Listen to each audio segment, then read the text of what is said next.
अच्छा, lab 9 pre processing और performance lab evaluation 9 के बारे लैब में। 8 है। सॉरी, लैब 8 है, लैब 9 लिखा हुआ है, सिर्फ है लैब एक्चुअली 8। ठीक है। अच्छा, लैब 8 किसके बारे में? डाटा प्री प्रोसेसिंग भी है इसमें, एक नाइव बेस क्लासिफायर भी इसमें इम्प्लीमेंट हुआ हुआ है। ठीक है। प्री प्रोसेसिंग क्या होती है डाटा की?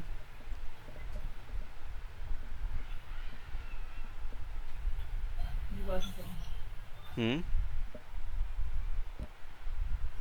बताओ यार। डाटा प्री प्रोसेसिंग होती है कि हम लोग उसको एक फॉर्मेट में ले आते हैं, नॉइज़ कैंसिल करते हैं। नॉइज़ का क्या मतलब है कि आउटलायर्स को हम लोग आउट। आउटलायर्स को नॉर्मलाइज करते हैं, मिसिंग वैल्यूज़ को फिल करते हैं, and so on. Categorical data को हम लोग फॉर्मेट में लाते हैं इन टर्म्स ऑफ 0 एंड 1।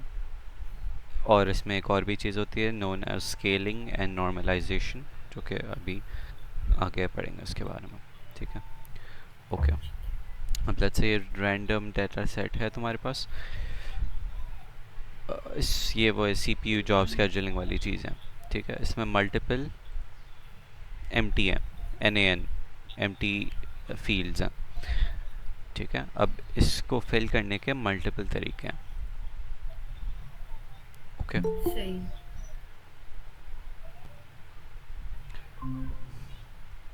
ठीक है। अच्छा, अब इसको फिल कौन करने आया के, अजीब। हाँ दीदा, इसको फिल करने के मल्टीपल तरीके हैं। तो अब सबसे पहले हम लोगों ने क्या किया, पैंडा से रीड करवाई excel file. Okay. X axis में क्या कर दिया, सारी रोज़ और शुरू की 4 जो ये जो कॉलम्स हैं, है डॉट, जो ये क्या लिखा डॉट हुआ है, आई वैल्यूज़। लॉग क्या है ये? ये उसकी उसकी जो पाइंडर्स की डॉट आई लॉक, वो कुछ होगा इसका, रुको यार चेक कर यार लेता ये हूँ। देखो क्या होता है ये।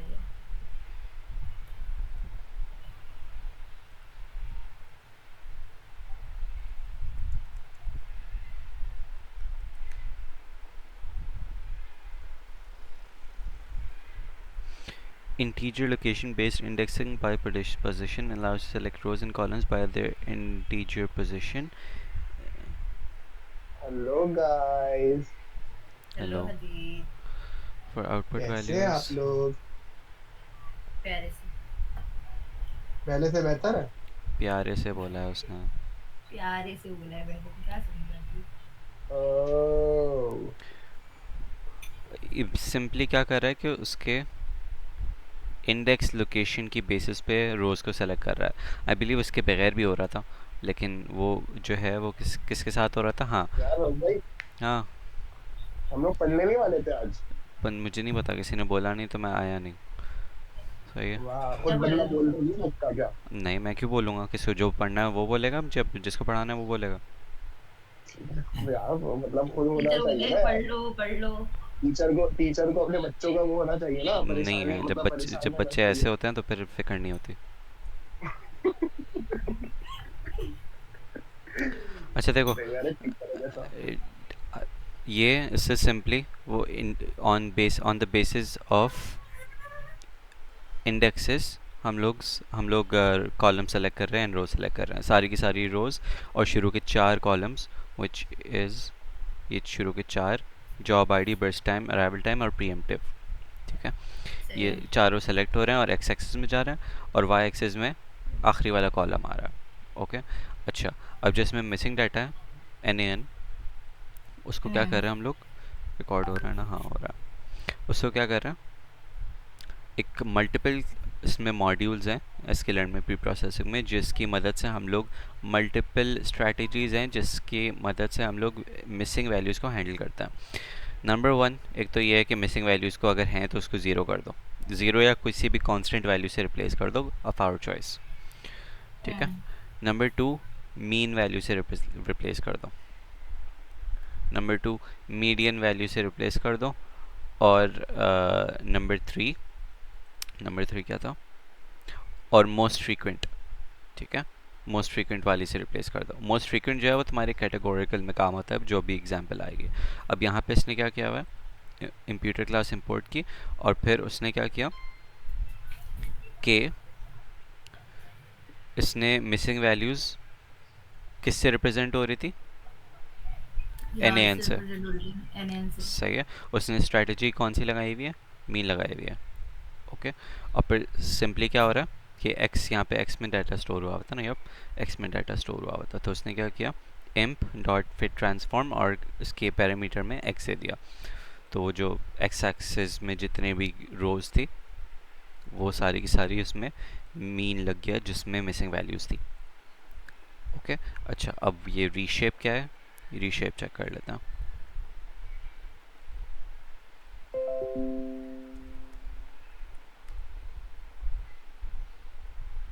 रब भाई तुम्हें जो है ना मैंने भेजा है व्हाट्सएप पे, कुछ ये सुनना, क्या? जरूर सुनना। ओके, सुन लूँगा। कुछ भेजा है मैंने, बड़ा बड़ा आएगा तुम्हें। Okay. Without changing its data, this is useful certain machine learning algorithm. Why into two-dimensional array with one column as many rows as need. The show reason method is a placeholder that means whatever the number of nodes. Okay. If y has a shape n, then a one-dimensional array will convert it to. Okay, इससे कुछ खास हो नहीं रहा. Guys Yes. मैं जा रहा हूँ। Okay, टाटा. रोका यार किसने? मतलब रोक लेता है यार, रोका किसने? चलो। मतलब रोक लेता है जी, बोरिंग सी मीटिंग जा रही होगी।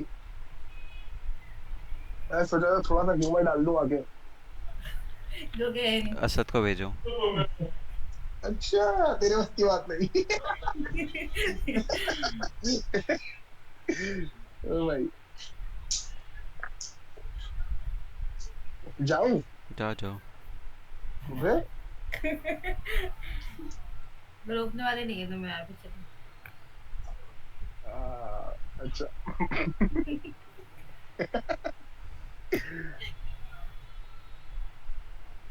अच्छा, रोकने ओके. वाला चाहिए। चलो मैं जा रहा हूँ, अल्लाह हाफ़िज़, अल्लाह हाफ़िज़। हाफिज. ओके, अब ये कर क्या रहा है तुम्हारा, ये रीशेप कर रहा है कि -1 किस लिए यूज़ होता है, लास्ट इंडेक्स के लिए, राइट? तो सबसे पहले तो ये क्या कर रहा है कि y को, अगर इसमें मल्टीपल कॉलम्स हैं, ठीक है, तो उसको एक सिंगल कॉलम में बदल रहा, अच्छा। ठीक है, और फिर उसको ट्रांसफॉर्म कर रहा है और फिर वापस से उसको जितने भी कॉलम्स है उसमें बदल रहा है. I have no idea why क्यों कर रहा है, लेकिन कर रहा है. मुझे नहीं पता इसने फायदा y भी। के लिए क्यों किया और x के लिए क्यों नहीं किया इसने. चलो ये भी पूछ ही लेते हैं. वो तो Need to, what's the need to.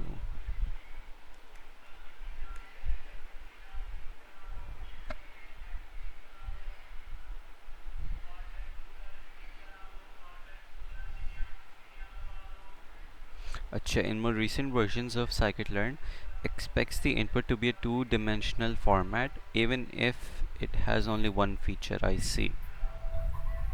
अच्छा, मैंने उल्टा बोला था. Let's break down the code and explain the reshaping. Okay, two-dimensional array में बदल रहा है, importing कर रहा है, transforming कर रहा है, reshaping is one from a two-dimensional array of this is necessary because the imputer expects a 1D array even if there's only one feature. I see. Okay. ये क्या कर रहा है कि जो scikit-learn की जो ये वाली मॉड्यूल है, इम्प्यूटर वाला, वो टू डिमेंशनल अरे एक्सपेक्ट कर रहा होता. अब सिंस हमारे पास y में कितने हैं, एक ही फीचर है, तो वो वन डिमेंशनल अरे था. तो इसकी मदद से हम लोगों ने क्या किया, सबसे पहले इसको टू डिमेंशनल अरे में कन्वर्ट किया -1, 1 से, उसको ट्रांसफॉर्म किया यानी कि मिसिंग वैल्यूज़ फिल की हम लोगों ने, एंड देन दोबारा से इसको क्या कर दिया, वन डिमेंशनल अरे में कन्वर्ट कर दिया.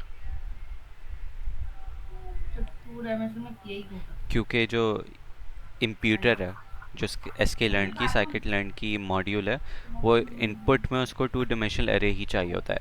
x में इसलिए नहीं किया बिकॉज x तो पहले से ही टू डिमेंशनल अरे में था. y को करने की ज़रूरत पड़ी बिकॉज y वन डिमेंशनल था एंड इनपुट में इस मॉड्यूल को टू डिमेंशनल अरे चाहिए होता, वरना एरर आ जाएगा. सही। ओके. अच्छा. अच्छा, अब एक है हमारे पास कि एक तो ये तो मीन के ज़रिए से हुआ था. अगर हमारे पास अब ये है कि क्या है नंबर्स नहीं है, इंस्टेड ऑफ नंबर्स हमारे पास क्लासिफिकेशन हुई हुई है कि लेट्स से यहाँ पे कह देते हैं प्री एम्प्टिव की जगह, या एक्चुअली ये भी चलेगा, हाँ ये भी चलेगा। इसमें देखो ये क्लासिफिकेशन है, या तो 1 है या तो 0 है, या तो 0 है या तो 1 है, राइट। तो इसमें अगर रियल वैल्यूज़ नहीं, कंटिन्यूस नहीं है, इसमें डिस्क्रीट है, राइट। तो जहाँ पे ये आया तो मैं इसको इसको फिल कैसे कर सकता हूँ, मैं इसको मोस्ट फ्रीक्वेंट वाली चीज़ से रिप्लेस कर सकता हूँ कि ये क्या काउंट करेगा कि नंबर ऑफ वंस कितना, नंबर ऑफ ज़ीरोज़ कितना, जो सबसे ज़्यादा होगा वो नन वैल्यू को उससे रिप्लेस कर देगा। सही आया समझ सबसे में? ज्यादा जो होगा। हाँ, मोस्ट फ्रीक्वेंट। ओके। अच्छा, अब इसने ये खुद से एक रैंडम सा डाटा फ्रेम बनाया हुआ है पांडा का। इसमें ए है, एक्स है, नन है, वाई है, ए है, नन है, बी है और वाई है। जब इसने मोस्ट फ्रीक्वेंट स्ट्रैटेजी लगाई इस पे और जब ट्रांसफॉर्म कर दिया तो फिर क्या हो गया, इसकी जगह ए आ गया एंड देन इसकी जगह वाई आ गया। बाय। क्यों? बिकॉज इस कॉलम में ए था, नन था, ए था और बी था। सबसे फ्रीक्वेंटली क्या है? ए है, तो ए आ गया। और इसमें सबसे फ्रीक्वेंटली कॉलम में वाई था, इसलिए वाई आ गया। ओके, अच्छा।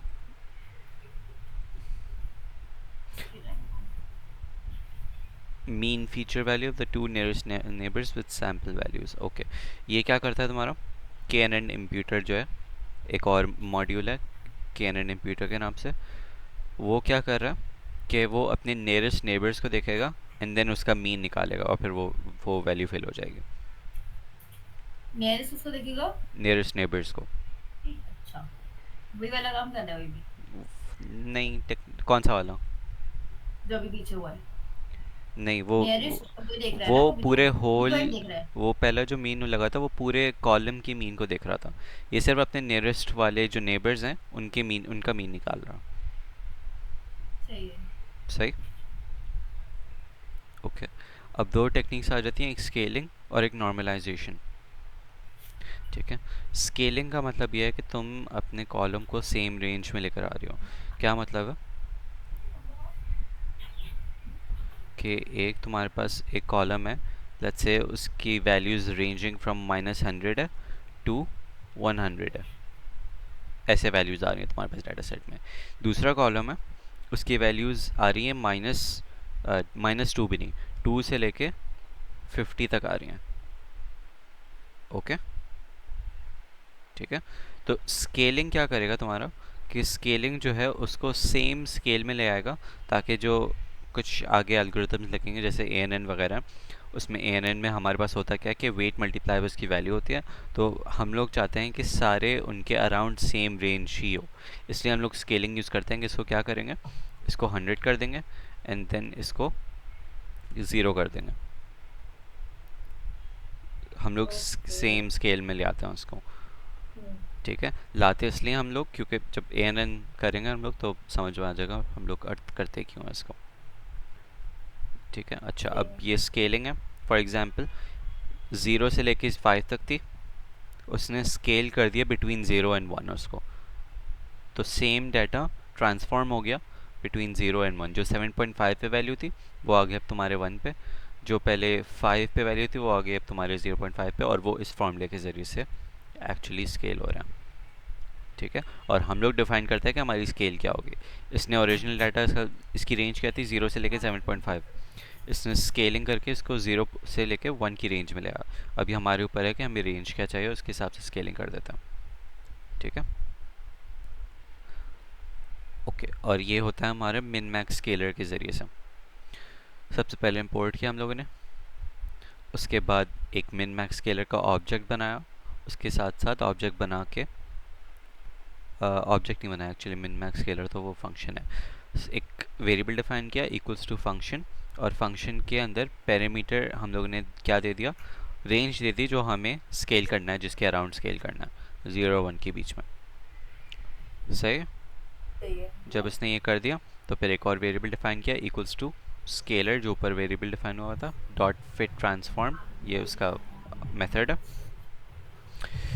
और फिर इसमें क्या कर दिया हम लोगों ने, इसमें हम लोगों ने जो कॉलम था, जिस कॉलम को रीशेप करना है हमें, जिस कॉलम को रेंज स्केल करना है, वो दे दिया हम हाँ लोगों ने। साथ सही है। साथ हम लोगों ने क्या किया हुआ है, उसको 2 डायमेंशनल अरे बनाया हुआ है, बिकॉज फिट सही ट्रांसफॉर्म में 2 डायमेंशनल अरे ही इनपुट जाता है, वरना एरर आ जाएगा। सही। ठीक है, ओके। अच्छा, अब यहाँ पे वापस से 1 डायमेंशनल अरे भी हुआ हुआ हुआ बताया है। सुधा दिया। ओके, अच्छा, setting precision for output. Precision क्या है? अब प्रिसिशन है तुम्हारा, लेट्स पूछते हैं उससे कि प्रिसिशन क्या है।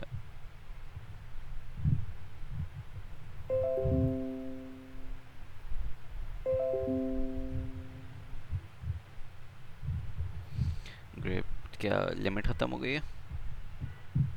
पता नहीं। Unable to upload image.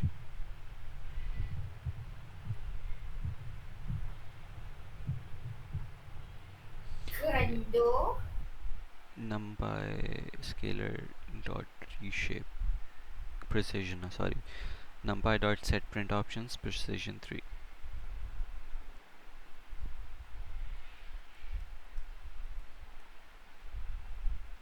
Set क्या था? Set print options. ओ, प्रिसिशन 3 का मतलब ये है कि 3 तुम्हारे पास डेसिमल पॉइंट्स आएंगे। सही है, सही है। ओके। नॉर्मलाइज, ये थी स्केलिंग। ओके, सेम रेंज थी हमारे पास, लेकिन मतलब रेंज सेम नहीं थी, हम लोग ने रेंज डिफरेंट किया है। हमारे पास डिस्ट्रीब्यूशन और द डाटा सेम है। देखो, पहले भी शेप ऐसे ही है, अभी भी शेप ऐसे है, बस हाँ रेंज ऐसे चेंज ही। हो गई। नॉर्मलाइजेशन क्या करता है कि उसकी डिस्ट्रीब्यूशन को चेंज कर देता है, ताकि सारी की सारी वैल्यूज़ जो हैं वो डिस्ट्रीब्यूट हो जाएं, यूनिफॉर्मली डिस्ट्रीब्यूट हो जाएं। फॉर एग्जांपल, एक होती है तुम्हारे पास हिस्टोग्राम इक्वलाइजेशन।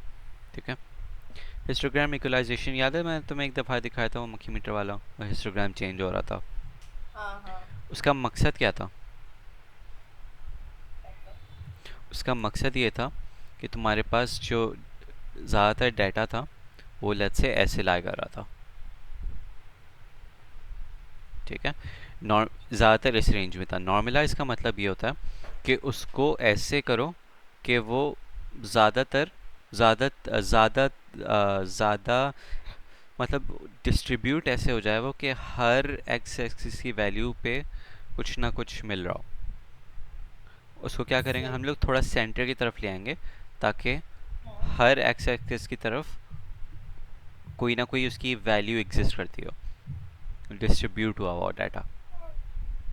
क्योंकि अगर हिस्टोग्राम इक्वलाइजेशन में क्या हो रहा था कि अगर वो शुरू लेट्स से ज़्यादातर पिक्सल की वैल्यूज़ यहाँ पे लाई कर रही थी, तो यानी कि यहाँ पे इमेज लाइक। डार्कर थी। हाँ अगर यहाँ पे लाई कर रही थी ज़्यादातर, तो इमेज बहुत ज़्यादा लाइट थी। नॉर्मलाइज एरे क्या कर रहे थे हम लोग कि उसके इंडिविजुअल पिक्सल वैल्यूज़ को सेंटर की तरफ ला रहे थे, ताकि जो है इमेज की का contrast is better for pre processing, और जो CNN के एल्गोरिथम्स है उसके लिए। ओके, अब इसमें भी देखो, ओरिजिनल डाटा तुम्हारे पास ये था, नॉर्मलाइज करके हाँ। उसने डिस्ट्रीब्यूशन चेंज कर दिया, और देखो अब वो -4 से लेके +4 की रेंज में ला कर रहा है। अब वो डाटा ही चेंज हो गया। तुम्हारे पास पहले जो ज़ीरो पे था वो था ज़ीरो पे ही, राइट। अब तुमने डिस्ट्रीब्यूशन ही चेंज कर दिया कि पहले पी कैसे बन रही थी, अब वो डिस्ट्रीब्यूट हो गया है इवनली थोड़ा। और ये करते सही। हम लोग क्यों हैं? बिकॉज हम लोग करते इसलिए हैं कि एक डाटा तुम्हारे पास, ये अगेन ANN के लिए यूज़ होता है, एक डाटा की रेंज तुम्हारे पास लेट्स से ये है 4। ठीक है, और डाटा जो है तुम्हारे पास रेंज ऐसे है कि एक 100 आ रहा है, 1000 आ रहा है, और एक आ रहा है तुम्हारे पास 100, एक आ रहा है तुम्हारे पास 500, एक आ रहा है 800, एक आ रहा है 200, और एक आ रहा है तुम्हारे पास -1000। अब ज़्यादातर वैल्यूज पॉजिटिव में, एक वैल्यू हाँ नेगेटिव में, नेगेटिव तो वो में। हम लोग नॉर्मलाइज करेंगे कि उससे क्या होगा कि थोड़ी इवनली डिस्ट्रीब्यूट हो जाएंगे। सही।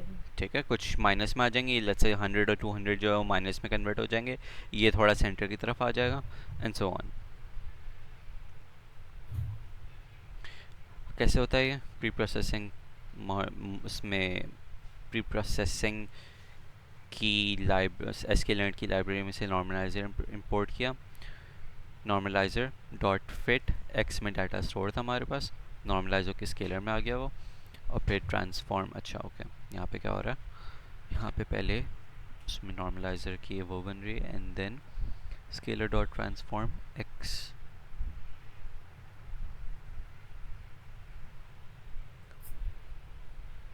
देख लेते हैं ये दोनों से क्या हो रहा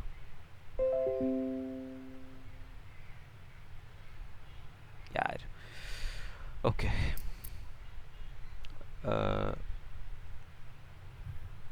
scalar dot normalize dot fit.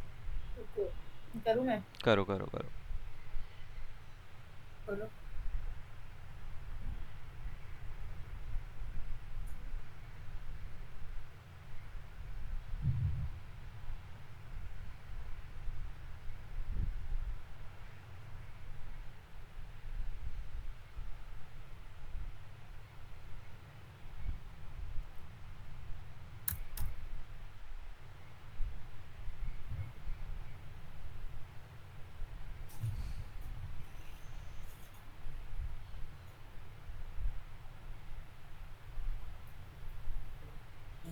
The course negotiations और अच्छा, क्या हुआ? दो उसका देखना था ना हमने, जो वो ट्रांसफॉर्म कर रहा था। दोनों का दोनों से हो क्या रहा? The line uses the transfer method to apply the normalization to the data set X. The output is stored in normalized X, where each sample in X has been scaled such that its vector normalization. Example दी हुई उन्होंने, उसके बाद मुझे 1.2 screenshots भेजो। normalization थी। Yes, screenshots.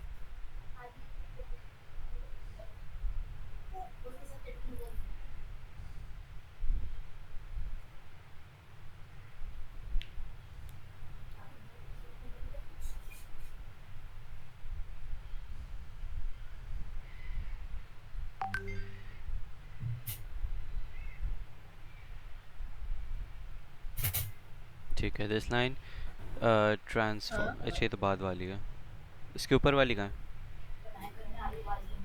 भेज रही हूँ।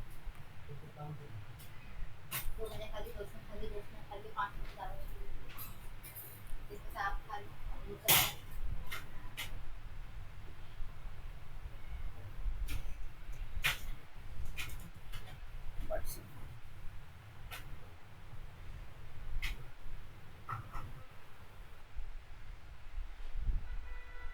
ठीक है, is created and it fitted to the dataset X. This method calculates the parameter needed. In this case, is typical in each sample because normalization typically scales. Okay. Okay normalizer में अभी सिर्फ x axis की values गई हैं, transform करने के बाद वो फिर नॉर्मलाइज होती हैं। ओके ठीक है ठीक है। सबसे पहले तुम्हारे पास जो नॉर्मलाइज़र की जो क्लास है, लेट्स से सॉर्ट ऑफ, ठीक है, उसमें तुमने अपना जो डाटा सेट है वो फिट किया एंड देन तुमने उसका मेथड अप्लाई करके ट्रांसफॉर्म करके उस पर नॉर्मलाइजेशन अप्लाई की। सही? सही। ओके अच्छा, यहाँ पे फिर आ जाता है नाइव बेस्ड क्लासिफायर। ओके अच्छा, क्लासिफिकेशन एल्गोरिथम है। क्लासिफिकेशन का क्या मतलब है कि डिस्क्रीट है, डिस्क्रीट लेबल्स हैं तुम्हारे पास, कंटिन्यूस लेबल नहीं है। ओके अच्छा, it uses Bayes theorem of probability for prediction of unknown class. Naive based classifier assumes that the effect of particular feature is dependent on other features. अच्छा naive based classifier assume ये करता है कि तुम्हारे पास एक feature जो है वो कम्प्लीटली इंडिपेंडेंट है ऑफ अदर फीचर्स। सही? सही है। ओके इसलिए इसको नाइव कहते हैं, बोला कहते हैं, बिकॉज ये एक अजम्पशन करता है, ज़रूरी नहीं है कि ये ट्रू हो या नहीं हो। अगर ये इवन दो अगर इंडिपेंडेंट नहीं भी हो, ये अज्यूम ये करता है कि ये इंडिपेंडेंट है। ठीक है, नाइव बेस का फॉर्मूला तुम्हारे पास होता ये है, probability of h is true given that d is true. सही है. ये d सही जो है हमारे पास डाटा सेट है. अब इसमें p of h क्या है? The probability of hypothesis h being true. ये तुम्हारे पास प्रायर प्रोबेबिलिटी ऑफ h है, यानी कि व्हाट्स द प्रोबेबिलिटी के पहले ऐसा हो चुका है. The probability of data, this known as the prior probability of data. अच्छा, मुझे ये नहीं समझ में आ रहा कि इन दोनों में डिफरेंस क्या है, लेकिन अगेन ये मैथमेटिकल फार्मूला है तो हम गोना स्किप दिस. ये थ्योरी वाला पार्ट है. द प्रोबेबिलिटी ऑफ दिस छोड़ो इसको. अभी वैसे नाइफ बेस से तो कराया था ना क्लास में. हाँ, यही फार्मूला यूज़ भी किया था हम लोगों ने. ठीक है, मुझे थ्योरी देखनी पड़ेगी दोबारा से. अच्छा, तुम्हारे पास अब जो है वो ऐसा है डाटा. ठीक है, डाटा सेट ऐसे. ठीक है, ओके. तुमने सबसे पहले तो क्या किया, सिंस ये सनी ओवरकास्ट रेनी ओवरकास्ट है समथिंग, तुम्हें इसमें इंकोडिंग करनी है, लेबल इंकोडिंग करनी है. ओके, लेबल इंकोडिंग का क्या मतलब है? तुम्हें इसको नंबर्स की फॉर्म में करना है. ये तुमने कह दिया सनी को 0 से रिप्रेजेंट होगा, ओवरकास्ट को 1 से, एंड रेनी को 2 से, एंड सो ऑन. सही है. तो ये कैसे किया हम लोगों ने? ये हम लोगों ने किया है, सबसे पहले एक्स में यहाँ आगे वैल्यूज़ आ गए एक्स की. लेबल इंकोड प्री प्रोसेसिंग में एक और है फंक्शन लेबल इंकोडर के नाम से. तुमने एल ई का एक ऑब्जेक्ट बनाया हुआ है, एंड देन तुमने क्या किया हुआ है कि उसको सबसे पहले कॉलम को ट्रांसफॉर्म किया हुआ लेबल इंकोडर. ठीक है, सही है. हाँ. फर्स्ट कॉलम को ट्रांसफॉर्म किया हुआ, और फिर तुमने थर्ड कॉलम को ट्रांसफॉर्म किया हुआ. सही अब इसके था. सिंटेक्स का मतलब ये है, सारी रोज़ पहला कॉलम. किसको दे रहे हैं हम लोग? सारी रोज़ पहला कॉलम, सारी रोज़ पहला दूसरा कॉलम, सारी रोज़ दूसरा कॉलम. और वाई में क्यों नहीं हुआ? क्योंकि वाई में इटसेल्फ ही एक ही कॉलम था. ठीक है, तो तुम्हारे पास आउटपुट ये आ गया. उस वर्डिंग को तुमने नंबर्स में कन्वर्ट कर दिया. अब जब ये नंबर्स में कन्वर्ट कर दिया तो इसकी स्केलिंग भी अप्लाई हो सकती है, इसमें नॉर्मलाइजेशन भी अप्लाई हो सकती है. ठीक है, ओके.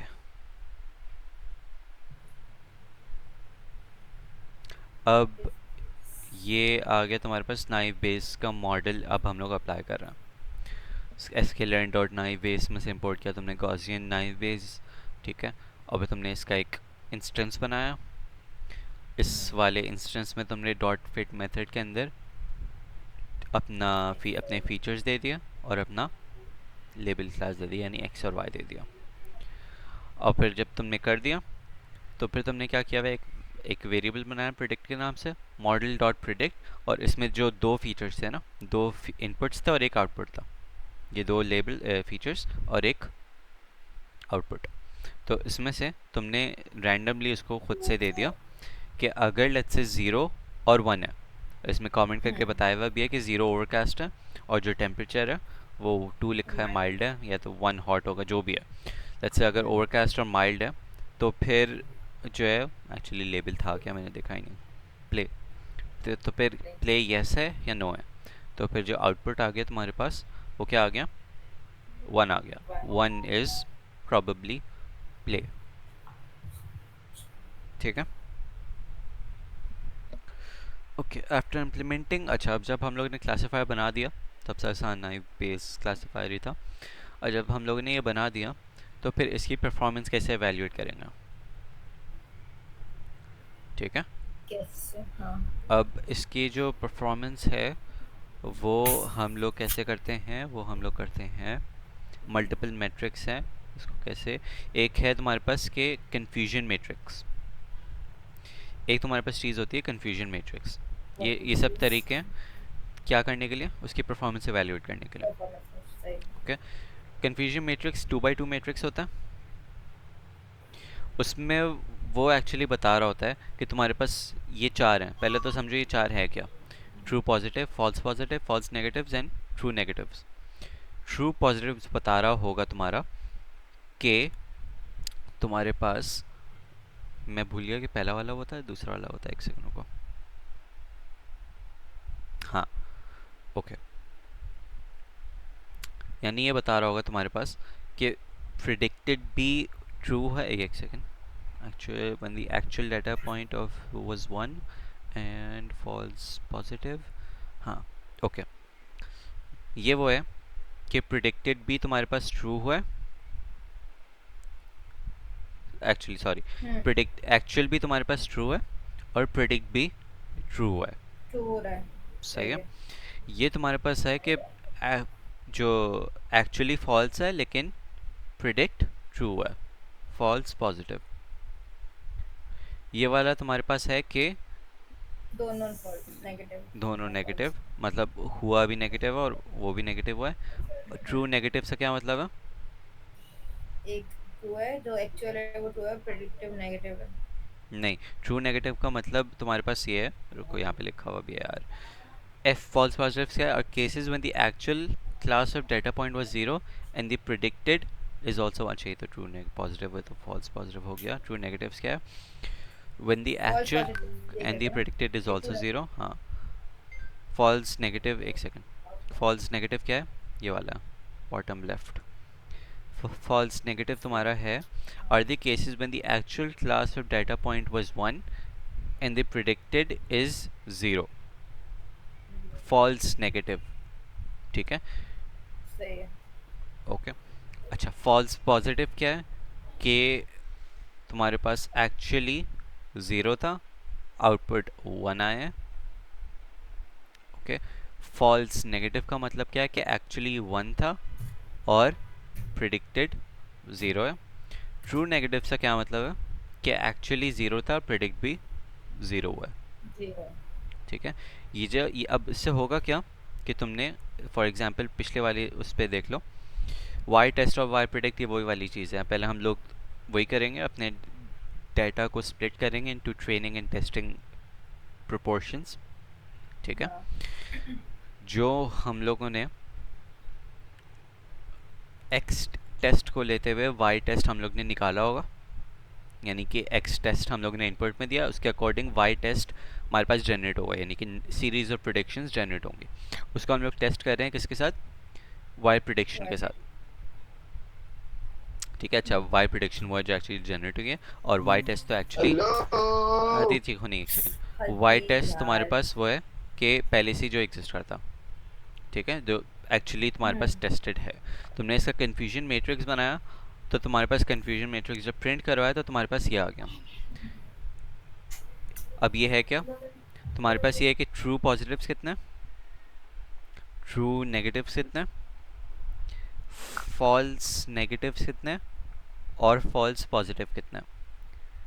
तो एक्चुअली इस केस में ये जो चार कन्फ्यूजन मैट्रिक्स हैं, तुम ये देखो कि ये वाला जो कॉलम है, ये वाली जो एलिमेंट है एक्चुअली, और ये वाला जो एलिमेंट है, ये तुम्हारा बता रहा है कि ये एक्चुअली जितनी ज़्यादा इनकी वैल्यूज़ हों उतना बेहतर है, बिकॉज ये करेक्टली प्रिडिक्ट कर रहा है, ये करेक्टली प्रिडिक्ट कर रहा है कि पॉजिटिव है, और ये करेक्टली प्रिडिक्ट कर रहा है कि नेगेटिव है, नेगेटिव है। राइट।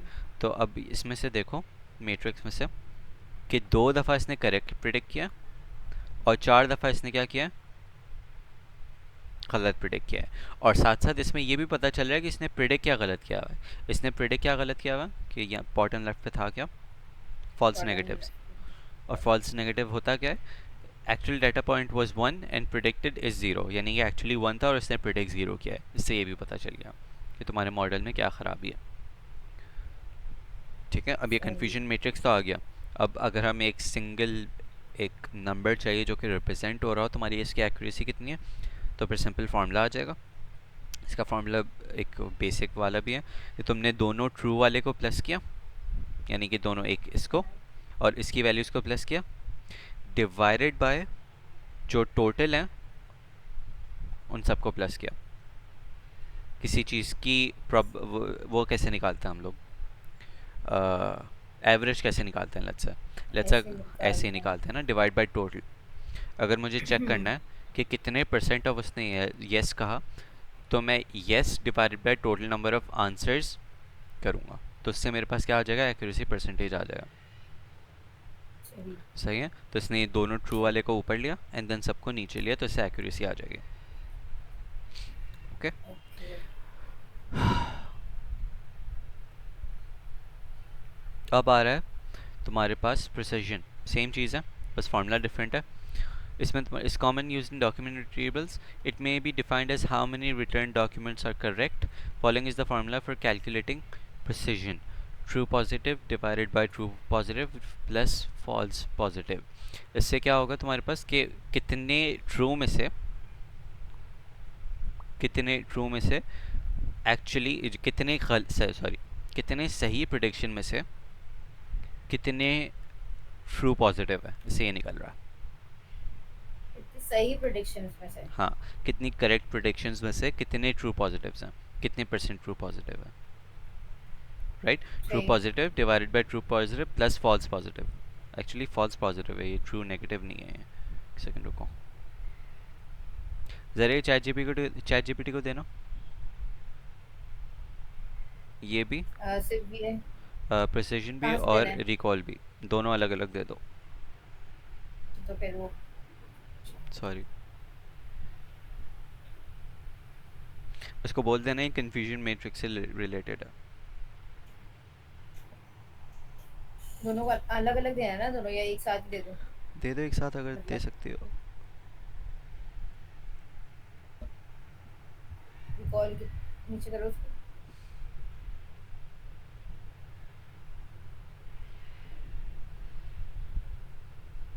ओके, ये रिकॉल तो समझ में आ गया कि कितनी टाइम्स वो पॉजिटिव रिटर्न कर रहा है रिगार्डलेस ऑफ सही है या गलत है.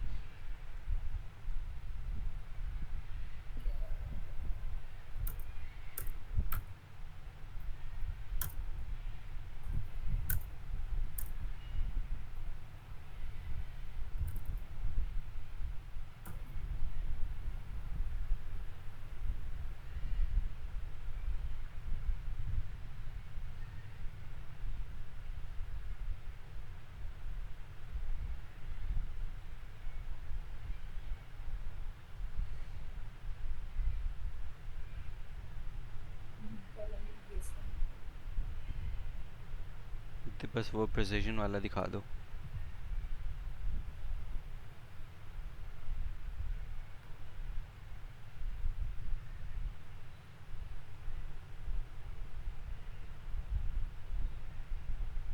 How many of the returned documents are correct?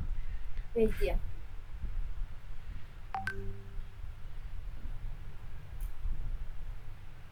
It's the ratio of correctly predicted positive observation to the total predicted positives. सही.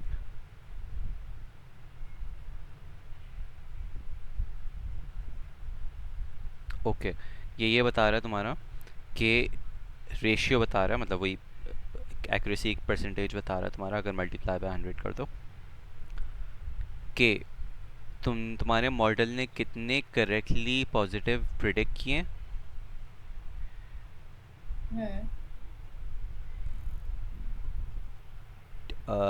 वर्डिंग जहन में नहीं आ रही, क्या बोलूँ मैं से. कितने करेक्टली पॉजिटिव प्रिडिक्ट किए divided by the total number of उसने प्रिडिक्ट किए, पॉजिटिव प्रिडिक्ट किए. मतलब कि कितनी दफ़ा उसने करेक्टली पॉजिटिव प्रिंट किया कंपेयर टू उसने टोटली दफ़ा पॉजिटिव प्रिडिक्ट किया. सही है. ऊपर करेक्टली आ रहा है और नीचे टोटल पॉजिटिव उसने कितनी दफ़ा प्रिडिक्ट किया रिगार्डलेस ऑफ वो सही किया या गलत किया. ठीक है. सही. अच्छा ओके. रिकॉल में क्या है, इट में how many positives to the model return is the following. Recall the sensitivity TP true positive divided by true positive plus false negative. अब एक्चुअली ये है इसमें कि तुम्हारे पास टोटल पॉजिटिव वो कितने दे रहा है. ठीक है, यानी ट्रू पॉजिटिव वो कितने दे रहा है डिवाइडेड बाय एक्चुअली पॉजिटिव है कितने. सही. ऊपर वाला क्या था कि ट्रू पॉजिटिव कितने दे रहा है कंपेयर टू उसने कितनी दफ़ा पॉजिटिव प्रिडिक्ट किया है. ये है एक्चुअली कि डाटा में तुम्हारे पास पॉजिटिव है कितने और तुम्हारे मॉडल ने ट्रू पॉजिटिव रिटर्न कितनी दफ़ा किया. सही है. ठीक है. ओके, अब तुम्हारे पास क्या है, तुमने sklearn से 3 मॉड्यूल्स रिपोर्ट करवाए. क्लासिफिकेशन रिपोर्ट, कन्फ्यूजन मैट्रिक्स और accuracy score. Confusion matrix print करवाया तो यह आ गया.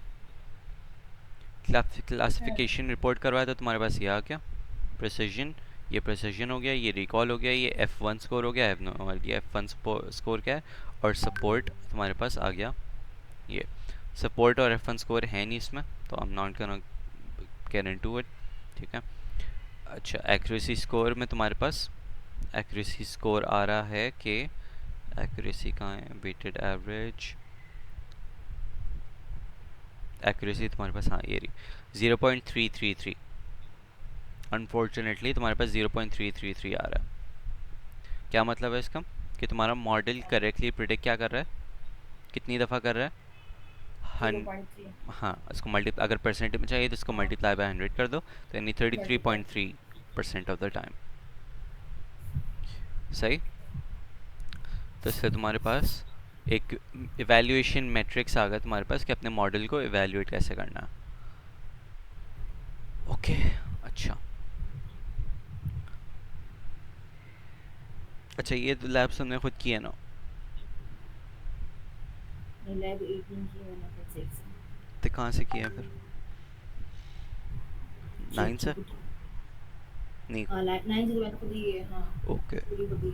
अच्छा, implement naive based classifier on a scheduling problem discussed early in the manual, मतलब वो जो scheduling problem थी उस पे naive based algorithm लगाना है। Okay simple.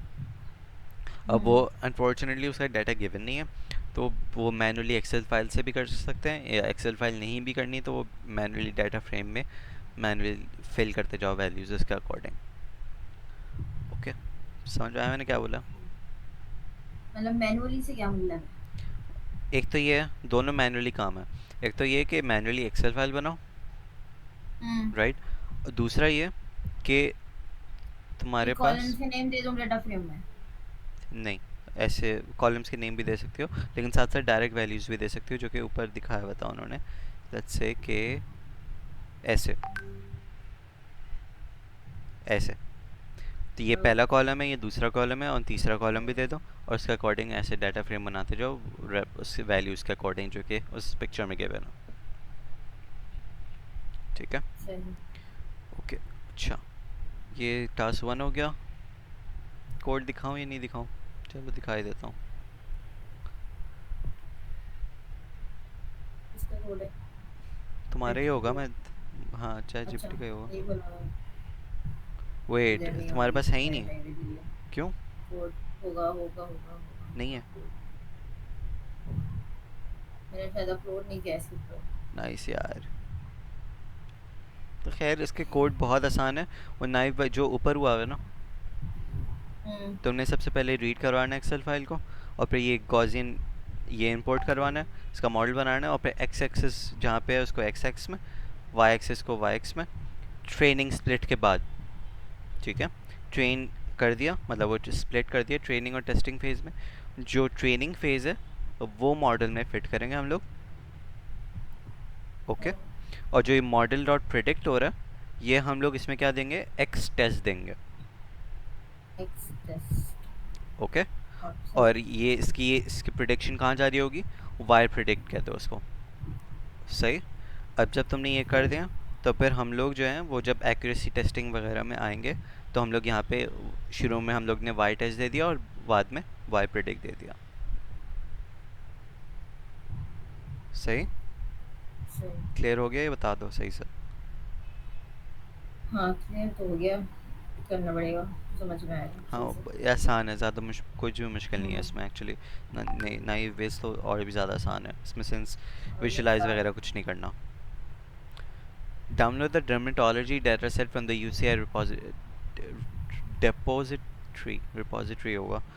Apply naive based classification and analyze the performance, display the confusion matrix and discuss it. Vary the train test split and discuss its effect if any. तो मैं 3 दफ़ा करना है, एक दफ़ा split ऐसे करना है, दूसरा ऐसे, तीसरी दफ़ा ऐसे, एंड चेक करना है तुम्हारी एक्यूरेसी कैसे वेरी कर रही है डिपेंडिंग अपॉन कि तुम इसको स्प्लिट कैसे कर रही हो। क्लियर? नहीं आया समझ? तुमने एक डाटा सेट है, ठीक है, वो उठाया तुमने, डर्मेटोलॉजी का डाटा सेट उठाया, ठीक है, उस पर नाइव बेस अप्लाई तो करना है। अब जो ट्रेनिंग और टेस्टिंग का जो स्प्लिट है ना, एक दफ़ा तुमने क्या करना है कि नाइव बेस अप्लाई करना है 60% ट्रेनिंग डाटा सेट 40% टेस्टिंग के लिए रख के तुमने उसका एक्यूरेसी निकाला फिर परसेंटेज कितना आ रहा, ठीक है। एक दफ़ा सही। तुमने क्या किया, उसी डाटा सेट को 70% ऑफ द डाटा सेट तुमने ट्रेनिंग रख लिया, 30% तुमने टेस्टिंग के लिए रख लिया। अगेन तुमने कन्फ्यूजन मैट्रिक्स और एक्यूरेसी स्कोर्स निकालना है और फिर फाइनली तुम्हें इसका करना, ऐसे ऐसे स्प्लिट का करना। सही सही। क्लियर? हाँ सही है। वो रैंडम स्ट्रिप रहेगा। Train test split. हाँ, सिर्फ साइज साइज जो हम उसका सेट कर देते हैं हाँ, ना, ये वो है ना। टेस्ट साइज 0.2 जो टेस्ट का टेस्ट पिछली है, लैब हाँ। में किया हुआ था ना, टेस्ट 0.2। हाँ हाँ। तो एक दफ़ा 0.4 कर दो, एक दफ़ा 0.3, एक दफ़ा 0.2 कर दो। सही है। Download the bank authentication data set from the UCI depository. क्या लिखा हुआ है यहाँ पे? Apply KNN algorithm and naive Bayes classify analyse the performance. दोनों अप्लाई करके इस डाटा सेट को डाउनलोड करके एक दफ़ा कैनन अप्लाई करो, एक दफ़ा नाइव बेस करो और दोनों की परफॉर्मेंस एवेल्यूएट करो। क्लियर? कैनन तो लेफ्ट 10 में है ना, आई थिंक। लैब इससे पहले वाली में थी ना, कि जो सुबह किया हम लोगों ने, के नियरेस्ट नेबर नहीं याद है? सुबह सुबह हाँ कैनन किया हाँ हम लोगों हाँ हाँ हाँ हाँ हाँ हाँ। ने। ओके। लेकिन मुझे क्यों लेफ्ट 10 भी याद आ रही, क्योंकि लेफ्ट 10 में है। नहीं नहीं, पता लैब नहीं इससे लेफ्ट पहले 10 में वाली है, क्या वो है। लैब 7 है वो।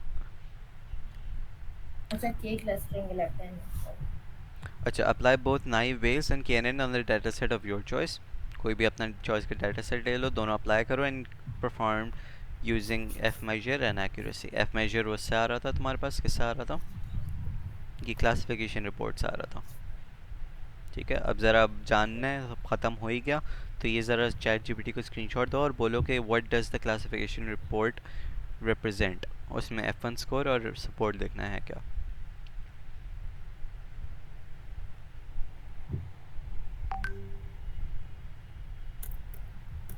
What is the.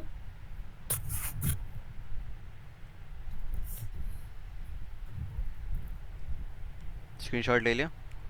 हाँ हाँ।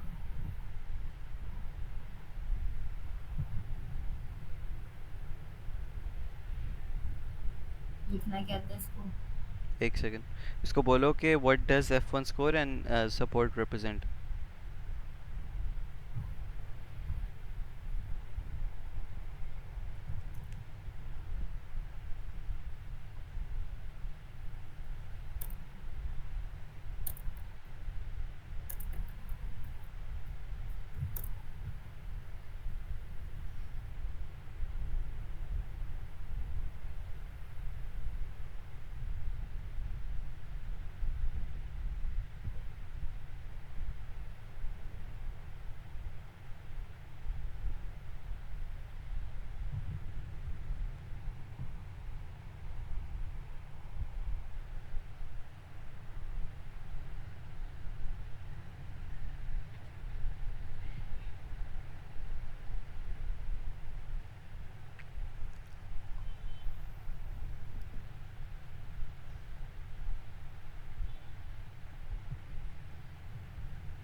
हेलो अली। हेलो, कहाँ गया हो? हेलो। हाँ, पता नहीं। इधर ही हूँ। भूल गया। Harmonic mean of precision and recall, providing a balance between the two. It is particularly useful when the class distribution is uneven. The number of actual occurrences of the class in the data set. I see. Support तो ये है कि कितनी दफ़ा वो classify हुआ है। For example कि तुम्हारे पास यहाँ पे सपोर्ट 1 है और 5 है, राइट? तो हम्म। एक तुम्हारे पास दो क्लासिफिकेशन थी ना, येस और नो था। तो लेट्स से तुम्हारे हाँ। पास येस जो है वो एक दफ़ा है और नो जो है वो 5 दफ़ा है। ठीक है, ये 1 की जब 1 सपोर्ट है तो उसका एफ आई स्कोर, रिकॉल और प्रिसीजन वगैरह क्या है चेक कर लेते हैं, वो है क्या एग्जैक्टली। डिटेल में आ गया है ना। Precision for each class, it balances the precision and recall by taking their harmonic mean. precision multiply by recall, precision plus recall for the class this macro average arithmetic mean. I have absolutely no idea कि क्या कर रहा. छोड़ो फिर कभी. फिर ऐसे कभी. भी यार ये अच्छा मैं रिपोर्ट की थी क्या क्या था रिपोर्ट को वो क्या क्या था प्रिंट करवाया था तो उसमें आया ना ये. उसमें आया ये यहाँ पे. कहाँ है वो? ये क्लासिफिकेशन रिपोर्ट एक मॉड्यूल था. जब उसको प्रिंट करवाया हम लोगों ने वो यूज़ करके फंक्शन, तो फिर ये आ गया. ठीक है. मैं अगेन एक बता दूंगा कि दोबारा जब वाइवा होगा, वाइवा से पहले बता दूंगा मैं कि F1 स्कोर एक्चुअली रिप्रेजेंट क्या कर रहा है. अभी मेरा दिमाग गर्म हुआ है. सही है. सही है. होगी लैब कंप्लीट. ठीक है, ये ओके. लैब हो गई 8. अब मैं ये ज़रा बंद कर रहा हूँ.